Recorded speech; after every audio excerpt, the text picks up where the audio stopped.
Wouldn't it be great if you could talk to anyone at any time, anywhere, and not feel awkward or worry that you're going to say the wrong thing? But if your social skills are not where you want them to be, navigating through weddings and networking events, well, they can cause a lot of anxiety, and worse, your confidence can really take a hit. That's why in today's video, I'm going to show you how you can easily improve your social skills. No more being forgettable, no more being unremarkable, because today you become a rock star. Small talk.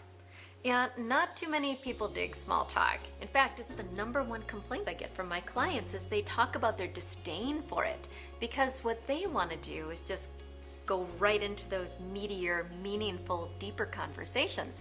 But you can't just go right into those kind of conversations. You have to have that small talk to develop that rapport, to find out what is important, what you have in common, because that's the essence of rapport, where we find out how we are alike.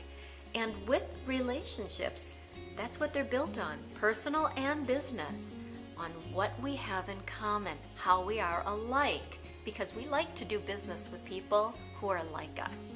So let's say that you're at a networking event. So here are some conversation starters to get you going. What drew you to this event? How do you know the host? So what projects are you working on right now that you are passionate about? So what has been the highlight of your day so far?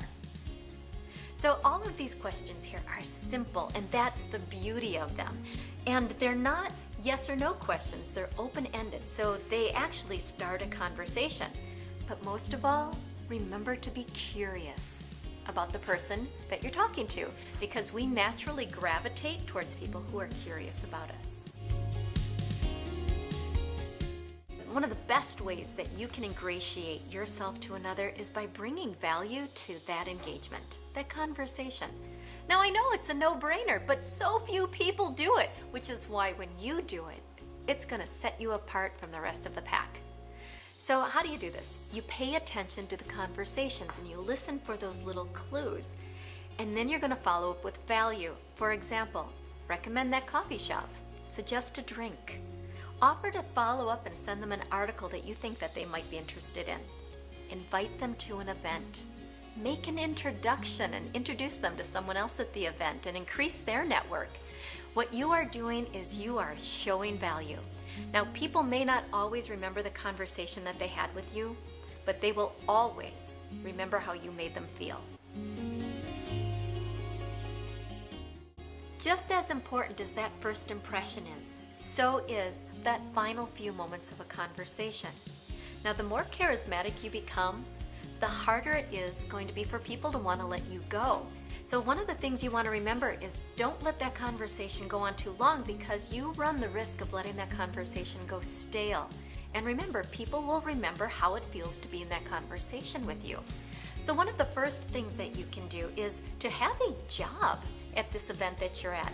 For example, help the host. Do something that is going to require some of your time during that event, so that while you're there, people will know that if you have, a job to do there, they won't want to be monopolizing all of your time. They'll know that you have just a few minutes to talk.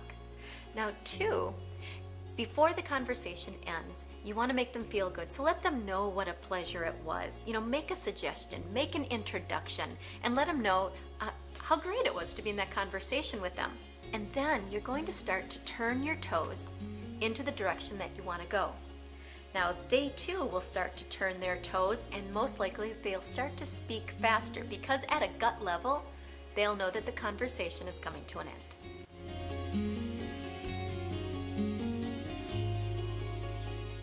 So in conclusion, remember, it is not what you say, but it is how you make someone feel, and that is what they're going to remember you by. So the next time you're invited to a professional or a social event, I know that you're going to be able to confidently approach new people and use these tips to master the art of working that room. And if you think that this would help somebody else, please share it with your friends.